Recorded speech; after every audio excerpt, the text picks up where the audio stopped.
Station to station, our recording date is August 29th. Uh, Back with Dustin. Dustin, the Jays are taking on the Washington Nationals right now in game number two of their series, and unfortunately are down 5-1. And the question I have for you, Dustin, is at what point do you think the Blue Jays playoff ship ran aground? Uh, I mean, we're talking here on Tuesday. I think it happened. I don't know. What was it? The fifth inning there when Barrios threw a high fastball and it got hit out for a three-run home run. I mean, and honestly, it's it. You know, it's kind of a slow beaching, let's say. A slow beaching. Yeah, it ran aground slowly over the last, month or so. I think it's been a tough and it's kind of been that way the whole season. It's just like you win a couple, you lose a couple, you win a couple, you lose a couple, and slowly they've been doing okay, but I think lately they slowly been doing not okay. Fell out of a playoff spot over the last month, and um, I just have little hope of them being able to do what it's going to take for them to get back in that spot, which is have you know, a legendary September. Well, at this point, the Jays definitely need some help. I actually tabulated all of the AL teams' records today, and some of it's not surprising. And I would say the Jays, based on my earlier prediction, probably a couple weeks ago, definitely are not playing as they should. But I think we have some contributing factors to that as well. They haven't been playing really great ball all year, but right now, in a crucial time, they have a an injury scourge that's kind of just started to ravage the team. I knew they couldn't be as lucky as they were in the first half the whole year. So I honestly expected some of this. Yeah, it's a tough time to be to be eating these injuries when it just shows like when you have that such a great opportunity where you were so healthy for so long at the beginning of the year, why we didn't run away with it, why we didn't take advantage of that opportunity when the pitching's been so great, didn't take advantage of the opportunity with the hitting. And now the hitting is coming around a little bit at least lately. And now we're seeing some pitching kind of hiccups. So, man, they just can't hit all cylinders going at the same time. Well, I can definitely sense some exasperation in your voice, more so than usual. Those injuries that I referenced, we have three, I guess, big players. Eric Swanson, of course, probably, arguably our highest leverage reliever. Uh, Bo Bichette can't do Bo Bichette things if he's injured, No. and Matt Chapman. Now, I don't want to. I'm not the type of person to slag off a professional athlete, but Matt Chapman has really not been having a good time of it of late. And I kind of wonder if the injury he's been trying to play through this, let's call it a weight room injury, and because he has been, he's been pretty decent defensively. Maybe not his usual stellar self, but he has not been good at the plate, and seems like, well, he's now on the injured list. Yeah, I mean, I can't say that we're gonna miss him honestly because he hasn't really been contributing a whole lot other than, as you say, some pretty good defense. But as long as his replacement um, can can at least play average defense at the major league level or passable defense. I mean, we can hope that you know he can hit a little bit more than Chapman, but it's still not good. I mean, I'd rather have Chappie in there. I mean, the odds of him sort of having a hot, you know, couple weeks or whatever, and being, the April Matt Chapman, as it were, are probably more than, Ernie Clement or anybody else that you might bring up from the minors. But yeah, it's tough. The injuries, um, especially the Boba are going to hurt them in at a time when they really need it the most. Well, in terms of replacements for Matt Chapman, we haven't mentioned his name yet, and you did kind of touch on all the offense has been faring better. I don't know if how as a collectively it seems like they've been faring better, but I think it's largely Davis Schneider is largely responsible for those I guess better outcomes at the plate. And I think that's really saying something given that what a month ago or maybe just over a month ago, this guy was still in AAA. Yeah, I mean the kid can really hit. Absolutely a bright spot on this team right now. He's fun to watch. The mustache and just his kind of you know natural swagger seems to be um, uh, you know uh, giving the fans something to at least cheer for a little while. I hope he can keep it up, and he can be a spark plug, and they can, like I said, go on that September run with him in there. It's a shame that they haven't played him more since that breakout in Boston. Well, I think one of the things I wanted to talk about was how to fit him into the lineup because know if I don't know if it's kind of like it seems like a little tricky because his I guess his main position would be second base and that's what Merrifield's position. He can also play in the outfield. Yep. We have Dalton Varsho out there, but we also learned I guess yesterday that he can play third base as well. Yeah, I mean you got to find a way to get him in there somehow, and um, if you can play third base, that's great with Chapman out.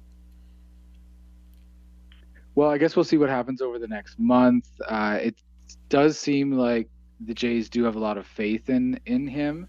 Hmm. In that Paul DeYoung was picked up to essentially replace Bo Bichette, and instead of Davis Schneider being sent back down when Bo Bichette came healthy, uh, Paul DeYoung was DFA'd and he's now on the Giants. So I think there's a little vote of confidence for Davis Schneider, and I think it's going to be interesting to see how he finishes the season, as I mentioned previously.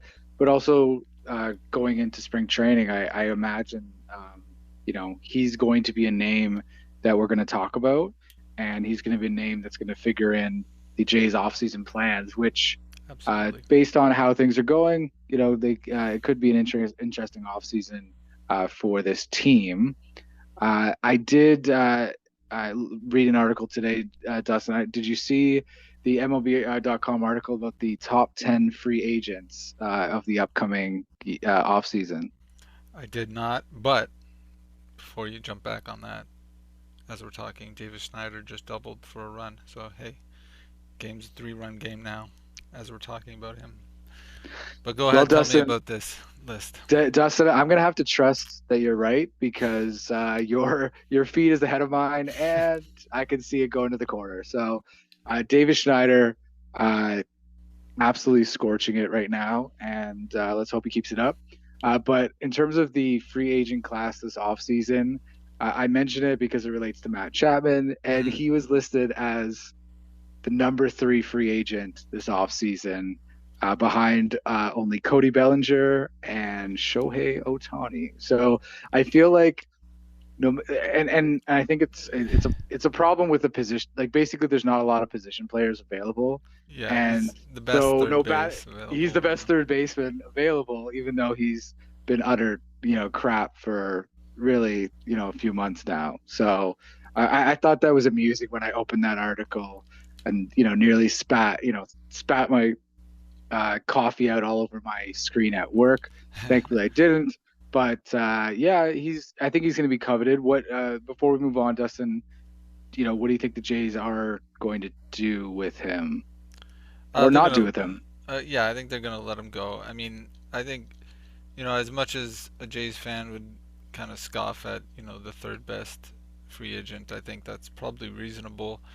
I'm sure out of the 30 teams, there's 20 or so that are gonna jump at the chance to say, yeah, Matt Chapman, that defense plays, and um, he's shown, uh, a good bat for periods of his career. We can fix him, whatever they want to say. So somebody will convince themselves to give him a lot of money, and I don't think the Jays are gonna go that way. I think they have some options um, in the minor leagues at third base, and I think there's a lot of money coming off the books, certainly, in him and Ryu and Kiermaier and some others. So they have to fill a lot Belt. of, yeah, belt. They have to fill a lot of spots. Um, so I just don't think they're gonna want to spend it at third base when I think they have some pretty good options there, including Schneider. Well, I definitely think that we're not going to see Matt Chapman as a member of the Toronto Blue Jays next year. I do think what they'll do, and it's going to be mostly for optics, is I think they're going to offer him a contract, but it's just not going to be what he's going to get from elsewhere, Hmm. and off he goes. So it'll basically be the front office essentially saving face and basically saying that you know what, we offered him a contract where we thought he was valued, but he has earned the right to seek employment elsewhere for a better salary, and that he did. So I don't think we're going to see Matt Chapman next year, and I think it's too bad because I think following that trade with Oakland, it just seemed like he was a great fit Yeah, for the Jays, and it just seems to like the rest of the team, it just and the hitting, it just seems to have petered out. absolutely. Yeah, and I don't know what his feelings are or whether he wants to come back from the Jays. That might be an aspect there too. Like maybe he you know doesn't like the confines, the coaching staff. Who knows? What factors go into a decision. So I think, yeah, I think the Jays may make an offer. I don't know how much face they have to save for the fan base if he keeps hitting like this. Um, so he might. Oh no, and I'm not saying that they owe him anything. I think it's just like more of a strategic kind of thing that Right. you know because they don't have behind him, they don't really have a third base. They have other people that we hope can step in, but they're not really.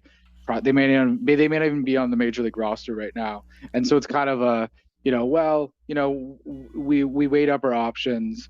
We think he could contribute again for us next year, but for what we valued him versus other teams, he sought a contract elsewhere, and yeah, just a strategic thing more than anything. And no, Yeah. but based on the way that he's hitting now, I think it's pretty. I don't think anyone's gonna miss him, and I hate to say that, but that's just the feeling amongst the fan base right now. Well, honestly, I mean, I don't. We don't want to get, I guess, too deep into the off season talk yet. I mean, there's still some baseball to play, and I Uh, feel like we're heading there to the what's going to happen next year. But I do think there are options in the minor leagues. There's Addison Barger. Um, I think David Schneider, obviously, as we just talked about. So I think there's some options there that are passable at third base, and we can spend some money elsewhere to fill those outfield and maybe get some bats. And uh, who knows? Who knows what they're going to need to do? Probably a pitcher at least, hopefully. All right, well, I'm going to take your cue and we'll move on. So the Jays are currently 2.5 games back of the last wild card. Both Texas and Houston are currently tied for that spot. which is somewhat crazy when a few weeks ago Texas seemed to be comfortably in the lead in the West, but Mhm. not the case now. The Jays come off a weekend series loss against the Cleveland Guardians. They lose, excuse me, 5-2 on Friday, win 8-3 on Saturday, and then Sunday, which you answered your kind of moment of when you thought it, thing that you thought the air came out of the balloon or the ship ran aground. I think Sunday for me, and the inability to win that game. I think you know, while I do think there's going to be some interesting baseball coming up in September, I think the any sort of expectations of a playoff spot was that was extinguished on Sunday, uh, both in kind of the performance and the inability to get that win, but also the fact that they are now over 2 games out of that playoff spot, and really at this point they need help. Absolutely. I understand your your feelings at that moment. I felt pretty crushed too. I think the I was saying to myself the other day that just before the Washington series, they got to sweep this series, um, and it doesn't look like unless they're gonna come back in a miracle eighth and ninth inning here. It doesn't look like they're gonna win this game. Um, they do have an opportunity, but they really got to kick it in gear, and it feels like a broken record saying that over this whole year. I mean, what they need to do, I think their only path to the playoffs at this point is Texas continuing to not play well. They play some good baseball over this next, I think they have the Washington after Washington here they have like what is it? Colorado. Oakland and Colorado, Oakland and KC. I Hmm. mean, they have to win out of those what 9 games. I think they have to win 6 or 7, probably 8. Um, and at Yeah. least 7. They gotta and they can. Those teams are not good, but they have to do it. And then they go into Texas, and it's a 4-game series against Texas. Um, and who knows if they do that and Texas kind of flounders continue still, then they can. That's their opportunity to really put a nail in Texas coffin and take a spot. Otherwise, you know, I just don't see any other path. Seattle's not slowing down. Um, I don't think Houston's going to fall off too much. And Tampa Bay's pretty comfortable right now. I mean, I guess that's the other reasonable path is Tampa Bay if they can sweep the 6 games they have left against Tampa Bay, maybe. Um, but yeah, like I said, it's I don't have a lot of confidence that they can do it right now based on how they've been playing. Well, the reason I thought Sunday was just really kind of heartbreaking in and the fact that they now need help is that they end the season with 15 games against AL East opponents. Hmm. So what I was expecting, and I guess hoping, a hopeful expectation, was that they would be in the wild card and they'd be at least be up at maybe a couple games as like a, kind of to buttress themselves so Right. that when if they have a bit of a rocky road towards the end of the season, uh, they have a little bit of lead. Unfortunately, that's not the case now. You did point out the 4 game series versus the Rangers. If the Jays are able to win that series, they actually have the tiebreaker against the Rangers, but that also means that they have to be, of course, even for that tiebreaker to matter. Now, I did note that we have Houston playing Texas in early September. It's a 3 game series, and then Houston then plays Seattle in late September for another 3 game series. So I think that we do have some opportunities here where you could pick up some games. Yeah. Really, if they're playing, if Seattle's running away with it, you probably want Seattle to sweep that one, and probably Houston. to maybe Houston and Texas to kind of beat up on each other, but and see what happens. But this team needs help, and I think unfortunately, it's really strange to say, it's changed a lot in 7 days, but I think the path, as you said, is in the place of Texas, not in the place of Seattle. Yeah, and then I mean, just the discouraging thing as we speak. Jays are losing against Nationals, the eighth inning. Looking at the scoreboard, Astros are up 6-2 against the Red Sox in the seventh, and Texas is leading the Mets 2-0 in the ninth. The Mets have two on, but it's the Mets. So yeah, and there doesn't seem to So be any it's results going in the Jays' favor. And actually, I'll take that opportunity to. I'm just going to touch on the August 2023, kind of the AL, and there's some numbers that really jump out off the board here. Of course, the best team in the American League in August was Seattle, and they had 20. So far, they have 20 wins. Okay, so at the this is not including tonight's game, so they'll have 21 wins, and they only have 5 losses. So entering tonight's game, they had a winning percentage, Dustin, wait for it, of 800 in the Jesus. month of August, and so that's going to go up tonight. Their winning percentage. Uh, Texas, they were 14 and 11. Houston, 15 and 11. Toronto, unfortunately, 13 and 12, soon to be 13 and 13.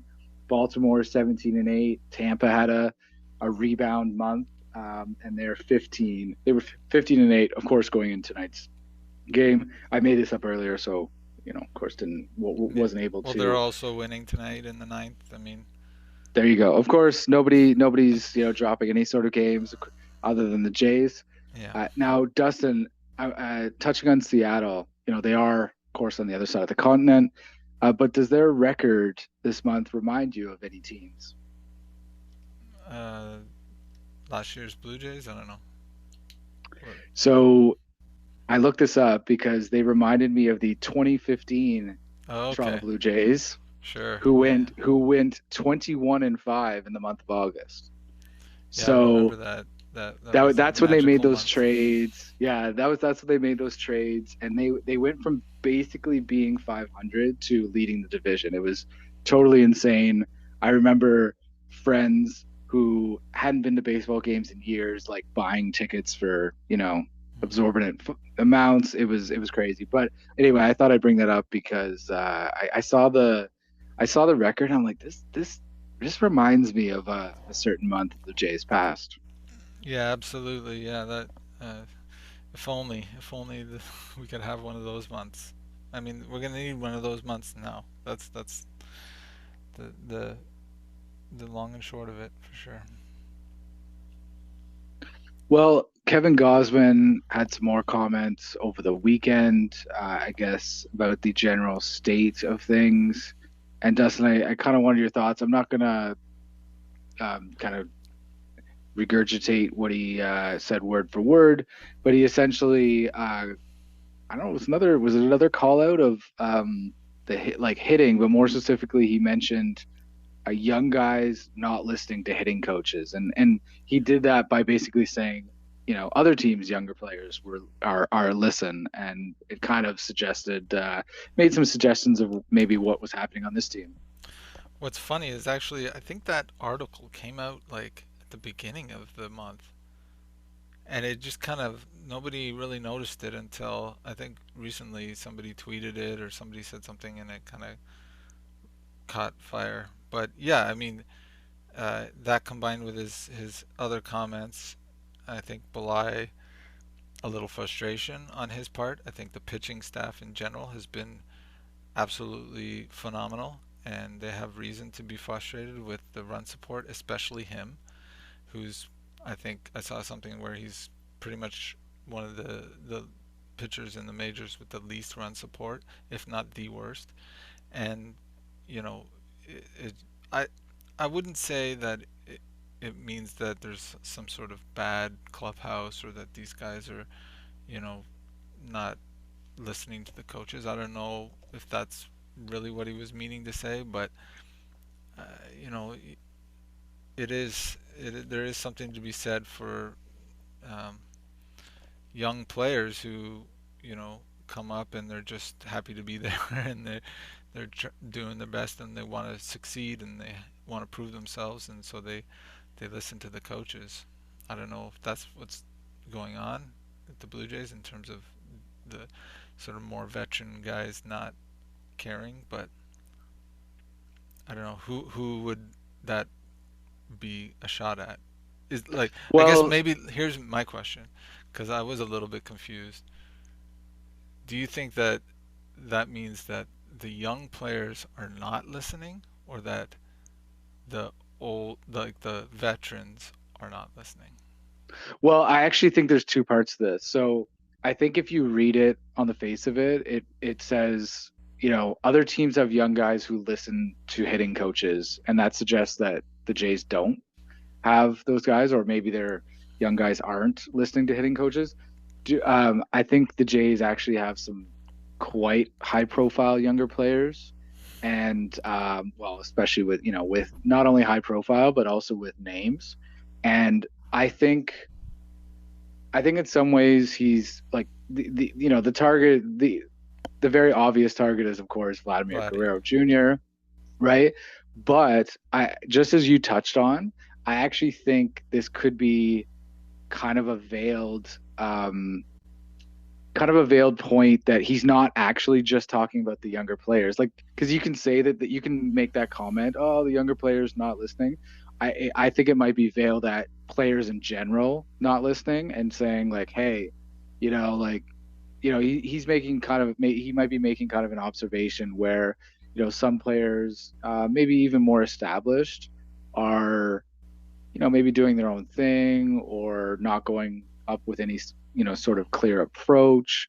Well, I think I'm not my I I think he could be including older players, to be honest, and I think it's more of a veiled yeah. attempt at that.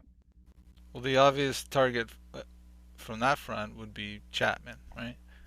As the sort of a veteran, older player who is not doing too well, maybe is not listening to the coaches despite his uh, Struggles. struggles. He could be just like, I'll figure it out, I can do it, blah, blah, blah. Maybe, there was that moment caught on, I think it was the Apple TV broadcast where, I think during the Angels game, where him and Schneider were having some words. I know it was a passionate sort of thing with regards to, the moment of the game, but I mean, you know, it is a point of evidence towards Chapman maybe not um, having a whole lot of respect maybe for the coaching staff. I don't know. I don't want to get too speculative, but uh, there's some evidence there. There's some smoke, let's say. Well, Dustin, I don't think part of me did want to do uh, something on Sunday night, but my brain was way too scattered after that loss to really coherently talk about anything. Yeah, And I think we're able to now. The Jays do have something brewing. Looks like Alejandro Kirk, nice little double. liner down the line, and Whit Merrifield is now on third base. And did Alejandro Kirk make it to second on that one, or was that a long single for him? Oh, he did. That's a All right, double. Yeah. that's a double. Well, sometimes you can never be sure, right? Yeah. Well, yeah. All right, Dustin. Well, the Jays have second and third in the what bottom of the eighth inning. So I think this is a good point to leave it, and we can revisit this just ongoing discussion maybe later in the week. Well, I'll leave my closing thought as you know, if they come back and win this game, it's back on. I'm back in. I'm back No, in this come thing. on, man. You just said you gave up after that 3-run home run. You No, can't get they got me. They pulled me back in just when you think so it's out. A walk someone from off, the yeah, oh, something. that's fun. Someone from the bandwagon like reached down and pulled you back, or Exactly. will be pulling back. All right, Dustin, thank you for joining me. All right, but take care.